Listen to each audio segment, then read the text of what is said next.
Hello, beautiful people. I hope you're having a fantastic day so far. Today, I'm going to be talking about whether you should actually start a contracting career or not. This is a big question. Obviously, I've been doing a lot of videos centered around contracting and portfolio careers and all that kind of jazz there, but this is the central question. Should you get into it? Now, I could give you a straight answer, but I'm not going to because I think context is important. And whether you see it as waffle or not, I'm going to give you my perspective on it. Now, of course, there have been a lot of trigger points in terms of why people want to get into contracting. They don't like their bosses. They don't like their team. They don't like the industry they're in. They want a sense of freedom. They want more money, all of this kind of stuff there. Now, contracting can give you some of this stuff, and it certainly won't give you some of those stuff as well. It really does depend on the type of contracting you're getting into, the type of industry that you're in, and the type of person that you're in. And so really it comes down to really your mindset, essentially. Now, of course, there are so many things that are displacing people right now, whether this is AI, the Great Reset, if you want to call it that, the tech revolution, things centered around the cost of living crisis, the sort of war that's happening between Ukraine and Russia. There's also the economic war between the US, Europe, China, the BRICS nations, all of that kind of stuff there. There's a lot going on. And so, understandably, what's happening is people are shifting their mindsets in terms of what they want to do in terms of making a living. Now, essentially, this is mainly the case because a lot of money has been funded into other stuff, such as the pandemic we just had and such as these different wars, and less so towards paying people what they are worth relative to the rising cost that we have year on year. Now, of course, statistically within the UK, I think employment sort of like figures have risen in terms of monetary costs.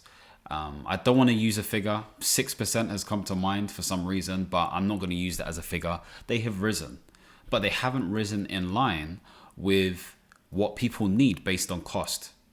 And we know that inflation is a thing right now. I don't know what the figures look like right now. And we know that things are getting more expensive and all this kind of stuff. It's not cutting it. So not only do you hate your job, not only do you not necessarily like your boss or your team, but you're not even getting paid enough money. It's nuts. It's nuts. There was a time where inflation was about 10%. It may be still the same now. Who knows? But if something was £2 before, you're telling me I have to pay £2.20 for something. Fam, that's going to hurt the chest. Obviously, if that's £200, that's £220. Okay. The point being made is things are getting more expensive. Now, this is not just purely about money. For me, this is also about lifestyle design. Of course, the type of contracting you do can give you a bit of that. And let me talk about those different types of contracting. I've mainly spoken about two types. I've spoken about the inside IR35 type, which is essentially you're getting taxed very similar to everyone else who's in permanent employment. And that tells HMRC that you should be taxed this way based on the type of work that you're doing. Then you've got outside of IR35, which is basically, you're being treated as a corporation. You're being treated as business. So I'm talking really fast. I feel like I'm missing words. I don't know why I do this. Anyway, you're being treated as a business. And so with that in mind, the tax is less.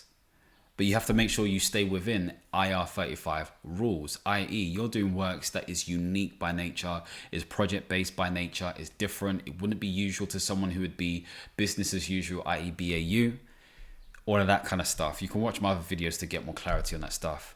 The other type of contract is where you're bidding for stuff through organizations, through local authorities, through government, through all of this kind of stuff there. That's another type of contracting. And this is how a lot of businesses are birthed because they've been able to write a good bid based on their own experiences, whatever it may be, and there is an opportunity for them to make money. So those are the three different types. Of course, you've got the fourth type, which is a bit mysterious, so to speak, which is more of the freelancing model. That's less contracting. That's more, I guess you could call it entrepreneurship, whatever it may be, but it all fits within that sort of realm of consulting. This is why my course is called The Independent Consultant, a guide to becoming a contractor within the UK. So all of these things are important to bear in mind. Now, obviously, when thinking about this stuff, you have to think about pros and cons. And these pros and cons are subjective to the person. They are subjective.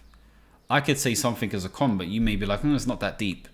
So really you have to think about level of risk. When you're investing money, as an example, you have different tiers and categories of what is deemed as risky and what is not. So for example, investing in cryptocurrencies to the general public is deemed as risky because, again, it comes down to knowledge. It comes down to the fluctuation of the market. It comes down to the opportunity in terms of how you make money and when you make money and the frequency of when you make it versus when you lose it.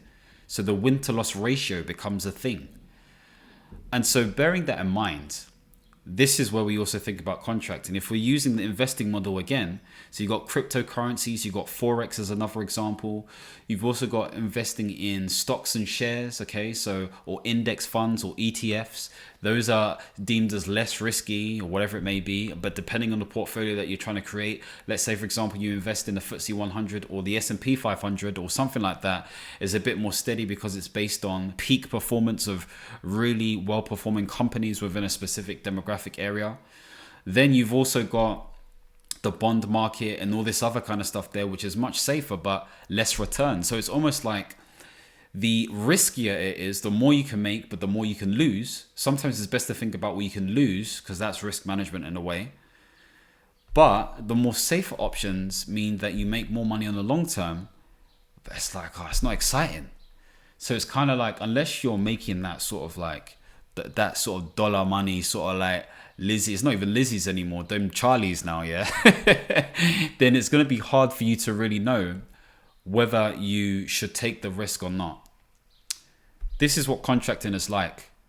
You know, if we're using this as an analogy, you have the riskier sort of thing where you go straight into entrepreneurship, yeah?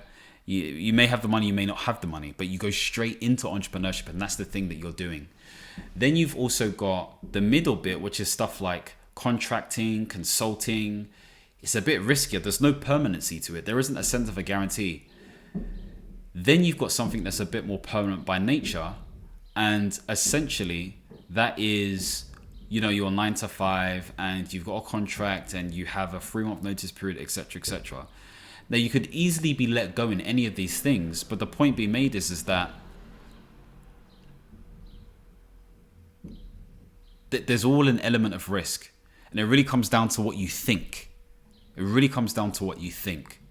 So let's go through some pros and cons. So for example, pros of contracting include making more money. Okay.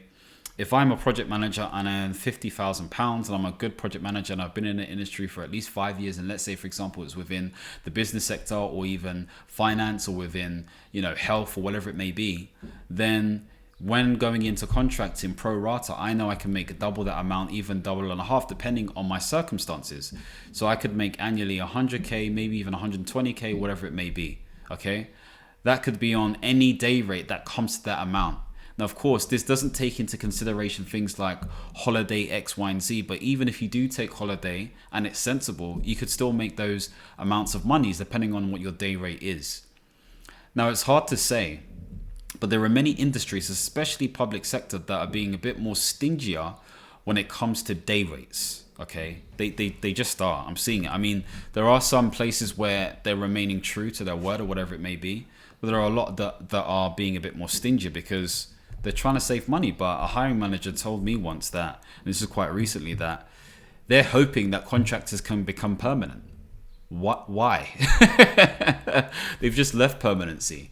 You know, so there are some hiring managers who are thinking like that, when really that they're gonna get burnt, because contractors have been around for a very long time.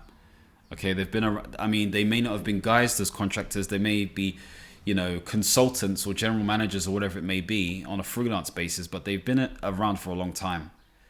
So that way of thinking is not right. If I'm honest with you, they should be working with us, so to speak. There's also bigger networks. So obviously, if you're working with these different people, you're going to be exposed to different types of contractors. You're going to be exposed to different types of directors and leaders and heads of and all of that kind of stuff there. I remember when I first joined the contracting space, I was working with those big 4 or big 5, you know, consultant firms.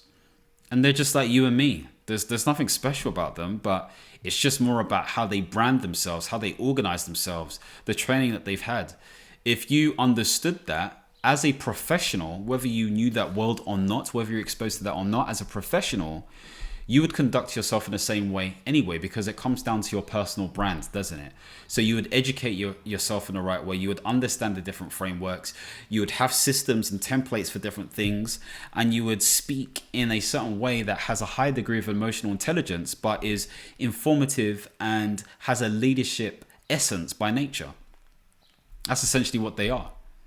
So your network grows bigger, especially when you provide value and you're a nice person, okay? Not taken for a monk or a fool, but you're a nice person. It pays to be kind. There's also variation, of course. So for example, you may be in contracts that are 24 months long, 18 months long, 12 months long, or as small as a month long. I mean, typically you won't really see a month, but 3 months is usually normal in a way, and they may extend you. 6 months is, that's also normal as well. So 3 to 6 months, if you're changing roles each time, or even every 12 months, depending on where you're at, that is the nature of the role. You won't be in a contract for like 2 years, 4 years. Now, everyone knows somebody who's been in a contract for like 2 years or 4 years or whatever. These things do exist. And if you're lucky, quote unquote, to be in a position like that, especially if you like the environment or culture, then great. But if you're not, then you're not. Don't expect it, is what I'm saying. And so variation is a big thing. You're going to be thrown around in different places. And it's almost like, are you ready to be in the deep end? Are you that sort of person who likes that? Like truly, if you like stability, don't go into contracting.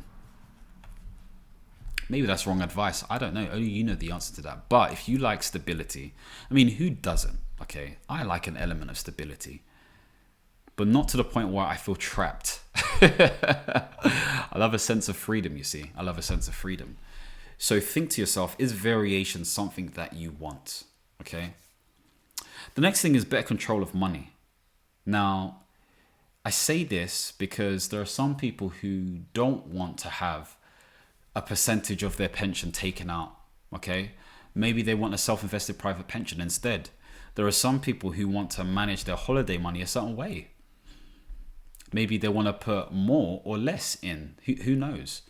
There are some people who want to have certain insurances or benefits or whatever it may be that are related to contracting or just their life in general. The point I'm making is you have to manage your money better. And I've always said you are your own fiduciary.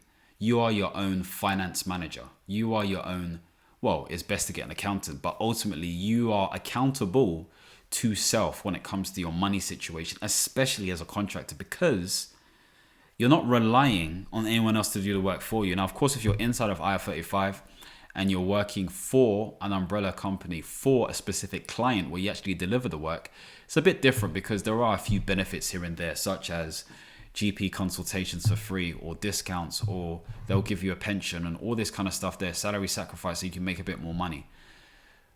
But outside of that, there are other things that you may not get, that you may get if you're in full-time employment.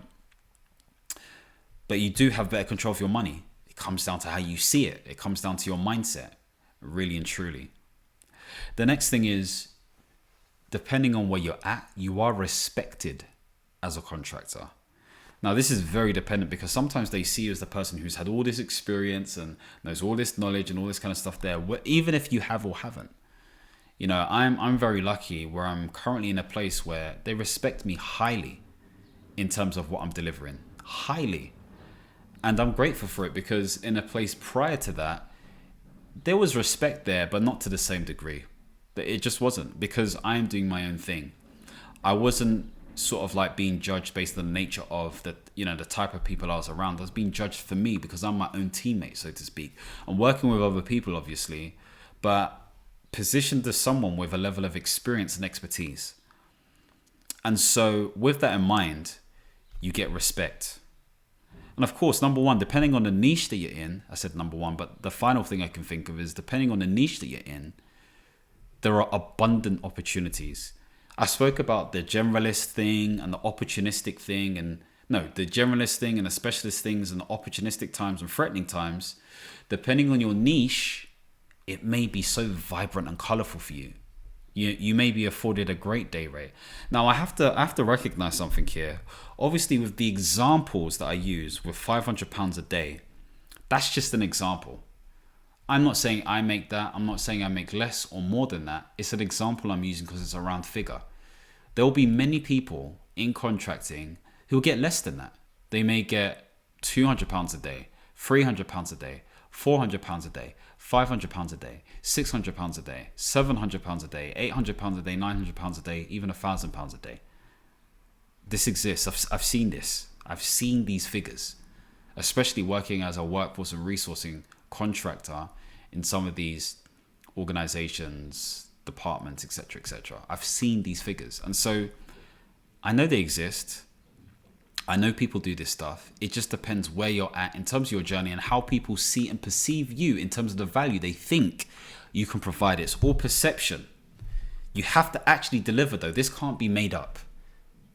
You have to be able to deliver, and you have to show or back up what you're saying, whether this is an interview, whether this is a casual conversation, a formal one, or whether this is your CV and or supporting statement. It could be none of that or all of that. But that's where the money's made. As the Americans say, the riches are in the niches, even though they say niches wrong as niches. But that's where the money is. Okay. What are some of the cons? Well, some of the cons involve you're kept on your toes, okay? You're kept on your toes. What do I mean by that? Because you're a contractor, there may be an expectation that you need to work double time, you need to work hard and all this kind of stuff there. Yeah, that's true. But at the same time, you need to work smart, okay? I think if you know your industry well, you'll be efficient in terms of your delivery. You just will be. Sometimes it's going to be difficult because they're going to expect above and beyond, and the sweat equity is going to be nuts. But it's unfair. It's unfair if the permanent members of staff are being treated differently to you. The difference should only be based on contract.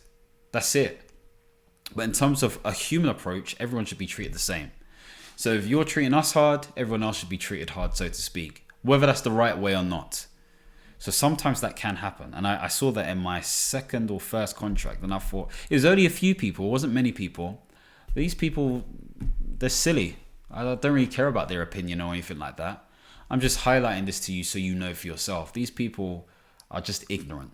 They're just uneducated from that standpoint, unfortunately. Then sometimes you're not paid on time. I've spoken about this before. You're paid based on a timesheet.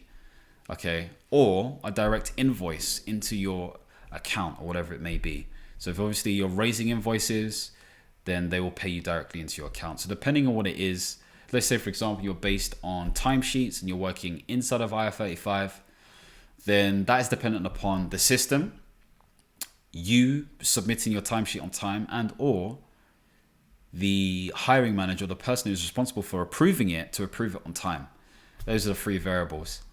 When it comes to obviously the invoice situation, yeah, I mean, they could say you could get paid in the next 1 to 2 business days, 30 business days, whatever it may be. But sometimes people forget, unfortunately, because that's more of a manual approach. So the point being made is sometimes you may not get paid on time. It's the most annoying thing, trust me, especially when you got things to pay for.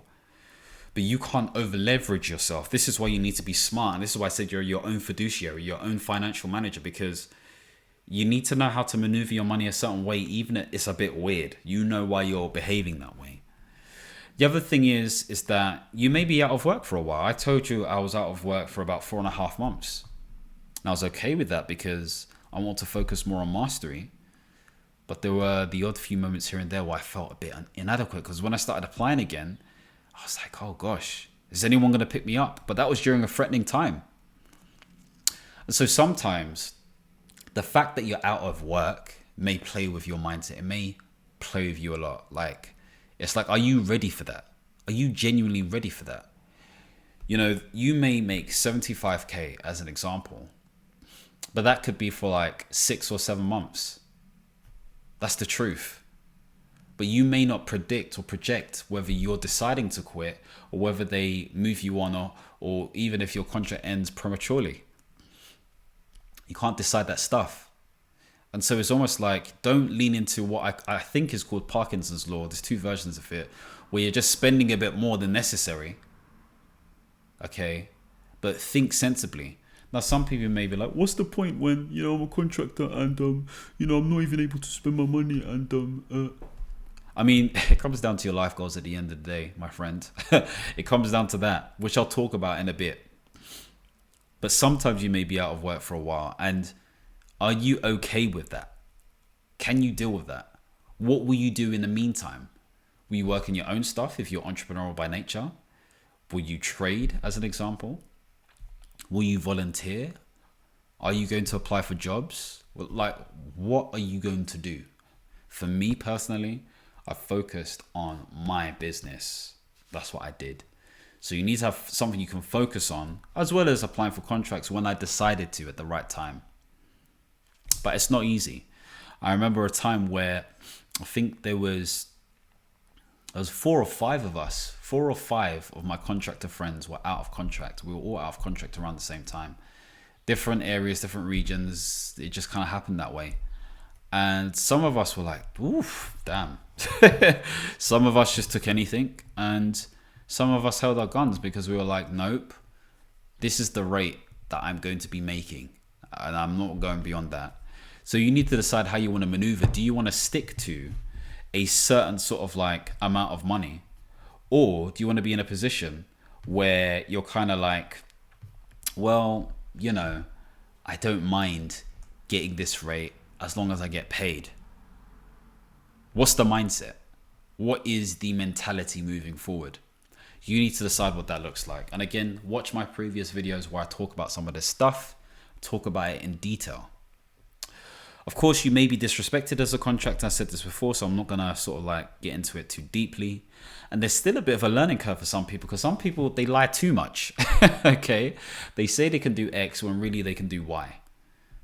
Now, even if you can do X and they're giving you X, there could still be a steep learning curve, because maybe you learn X in a smaller organization or a smaller capacity, or with somebody who is a bit more friendlier, or somebody who is a bit more accommodating and encouraging and empowering and all of this kind of stuff, when really you're doing X in this environment where the person's a bit of a dickhead.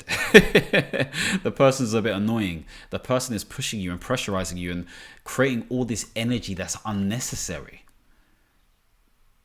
When you come into contracting, usually, sometimes it's either hit the ground running straight away, or the first week or 2 weeks is a bit chill, and it's the chill before the storm. It's the quiet before the storm, and then boom, it's like bam, bam, bam, bam, bam, bam, bam. They just hit you with it. So sometimes those 2 weeks or that week is where, it's not even sometimes, all the time, it's reading up on all the policies or the strategies, going through their sort of folders and stuff like that, speaking with people within the team and slightly outside of the team, understanding the strategy, meeting with your line manager and being clear of what the expectations are. You are creating the conditions for success at the beginning, 100%. But there can be a steep learning curve. There can be. As you get into the rhythm, you get used to this madness. You get used to it. The beginning is a bit nerve-wracking. It's a kind of like, oh, is this a fluke? Or you will always feel like that in a way. You will always kind of feel like that. So it's like, are you ready for that? Even if you're somebody who's entrepreneurial by nature, even when you become an entrepreneur, this is what's going to happen. So this is why I say this is a great testing round. It's like you're being trained or mentored by life, the contracting life, to make money and learn the art of entrepreneurship in a way. Not the pure art, but the fundamentals in a way. Whether this is selling yourself a certain way, the leadership, working with different people, being out of work, managing your money properly, knowing how to direct your money a certain way. These are all things that need to be learned. So bear this in mind. And sometimes, the niche that you're in is just not conducive to the market. The market is changing even more. We know this. I may have mentioned things like finance, tech, what else is there? Security. There's also health, HR, change management and transformation. These things you'll see again and again and again in their own guises. But there are some things that just don't pop up. You may be an expert in. And so maybe the type of contracting that I've spoken about isn't necessarily for you. Maybe this is the inside or outside stuff. Maybe you need to be doing bids. Maybe that's where your world is. You check out government websites and you see if actually that's what you need to be focusing on, which is a bit more big boy sort of like, or big woman sort of like approaches. Sometimes it's about speaking to the right people so you can get the right opportunities again and again and again and again. So again, the point I'm making is there are so many variables. I'm just trying to highlight and expand your mind in such a way where you can start thinking about this stuff. But analysis paralysis won't help you.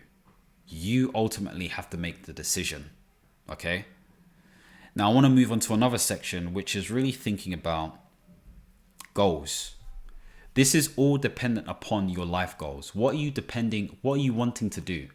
What do you want to do in life? That's effectively what it is. Like, what is the lifestyle that you're trying to create? At the end of the day, if you understand that lifestyle, apologies, there's somebody outside. If you're wanting to create that lifestyle, then you're in a position where you can start making decisions based on that lifestyle. Your values are based on that lifestyle. Values are deemed the things that are most important to you as a person. And so what becomes important to you determines your decision making and determines your destination and determines your destiny, so to speak. I say this again and again and again and again. So if you know what sort of lifestyle you want, then maybe contracting is a phase for you. Now, can I see me doing this forever? Definitely not. I'm not going to be doing contracting forever, because I'm moving into my space, and this is why I say it's phase 2. And there's nothing wrong with me saying that. People change their career all the time. This is why I talk about portfolio careers. You know, the average millennial, I don't know what it is for Gen Zs, but the average millennial has changed their careers at least 8 times, or at least jobs. There's either jobs or careers, one of them, but they're changing all the time. And I think that's even an underrepresentation. There's always a change, and that's perfectly fine.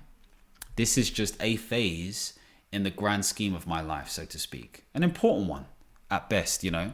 It's very important. However, it is not something that is permanent. But I know some people who've been in the game 12, 11, even 13, 14 years. And my hat goes off to them. And that's what is okay for them. Okay? That's what's okay for them. Whether they want to stay in these spaces or not is a different story. There are going to be many people who just want to move into the entrepreneurial space. I guarantee you. In some sort of like coaching, consulting, contracting, whatever it may be, some sort of freelance. I've already spoken about what's happening from 2025 within the UK. 50% of people will be in some sort of identifiable portfolio career. It's happening. So whether you are ready or not, it's happening. Okay. People are getting paid less. You know, more money is being pumped into people who have certain skill sets, or whatever it may be. It's just whether you have that skill set and you're willing to move into that space. And if you don't, that's also okay, you know. You're not gonna die. Well, we're all dying. I don't want to say anything premature, but the point I'm making is that it's okay. It's okay. Now, of course, you also need to think about what your personal goals are. Now, I've spoken about my framework before, which is the whole progress, performance, people, and personal. Okay, these are all different areas of our life. This is part of the pillars of mastery, part of my life navigation system.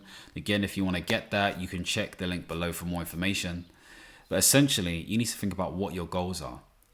You know, are you trying to get a house? Are you trying to pay off debt? Are you trying to get married? Do you want to go on certain holidays? Like, these are all things I've done / doing. Like, it's crazy. There's a lot that this sort of like career can do for you. But if it's just an interim or midterm thing, it can also help with that. And then you can think about your plan for exiting contracting, whether that's going back to the 9 to 5 if you want to, or becoming a full-fledged entrepreneur or something of that guise. I mean, if you go back into the 9 to 5 permanently, that's also okay, because contracting can accelerate you in some way to a higher position, because again, you're respected a certain way. Sometimes you can climb 1, 2, 3 bands based on the perception that you provide, because you're not trapped by the confines and banding of a certain system that you were previously in. It's not like that. It's different. So this is all stuff to bear in mind. You also need to be clear about what your financial current situation is. I've spoken about things like money dashboard. You can get these things to automate your trends and behaviors when it comes to spending, categorize all of this stuff and really analyze it. Because looking at your money situation is going to help you decide what you should do. People's biggest barrier to movement is fear of fear of losing out, so to speak, when it comes to money. They don't have savings. You know, the average person can only manage, 18 days or so within Europe? I mean, it's an old study, but that's what they say. 18 days. I don't blame people. I'm not even going to say that's terrible. Like, it is bad, but I don't blame anyone for it necessarily. Like, this is just the way the world is operating right now because things are getting more expensive. If I'm blaming anyone, it's the people who are driving this behavior. You know, and this is driven economically based on greed, power. You know, those people who are trying to create a certain world for themselves, so to speak, in their families. But they have all the power in the world to make this so. Let's not get political here. Let's keep it on track. Point being made is that managing your money is going to be key. Knowing what's coming in, what's coming out, what things could change, what things you may need in the future. And of course, if you decide to go down the entrepreneurial route, which is perfectly fine, what do you want to spend your money on as a contractor? Virtual assistant, paying for events, paying for memberships and accreditations, paying for trainings, paying for help, paying for software, whether this is one-off or not. I know when I first got my first virtual assistant for my content stuff back in the day, I don't have one right now at the moment, but they were amazing. Okay, they were amazing. Like, really rated them, really respected them. They really helped me out, and I felt what it would look like if I had somebody who was helping me properly. And I'm definitely going to get one again. But I'm in a situation where I'm prioritizing certain personal parts of my life before I get into that aspect of things. But contracting can do that for you, man. Seriously. It really can. And it won't hurt you the same way. I mean, look, and I'll probably make this a different video in terms of how people start treating you differently because you're contracting now. That's a whole different story in itself. However, if you can calculate this stuff and if you know what you're going to spend your money on, if you're an entrepreneur, you can be dangerous. There's a lot of people, especially within the UK, within the community, who are contractors or consultants or whatever. And when I say consultants, I'm not talking about a career consultant. I'm talking about an independent one, a contractor essentially. There are many people within this space who are doing that, but they're keeping it quiet. That's why I'm talking about it. People need to know about it. Do you understand? Because why? Like, there's enough for everyone to eat. But it's almost like if people keep it quiet, then it's like it's nothing special about them no more. So you could argue, oh, why are you selling this stuff? Because the stuff that I sell is in a very confined, very logical, structural sequence. I'm talking free heart right now. There's a bit of guidance in terms of notes I just write before the session, and I'm not holding anything back pretty much. So you can go through all my videos, and hopefully that's enough for you. Or you can check out my course, The Independent Consultant, and have it all concise, where it's all packaged a certain way. So that's my answer to those people who may say that. Anywho, point being made is just know why you get into this space. It's okay if it's for the interim. It doesn't have to be forever. It's okay if you go back to the 9 to 5. It doesn't look stupid.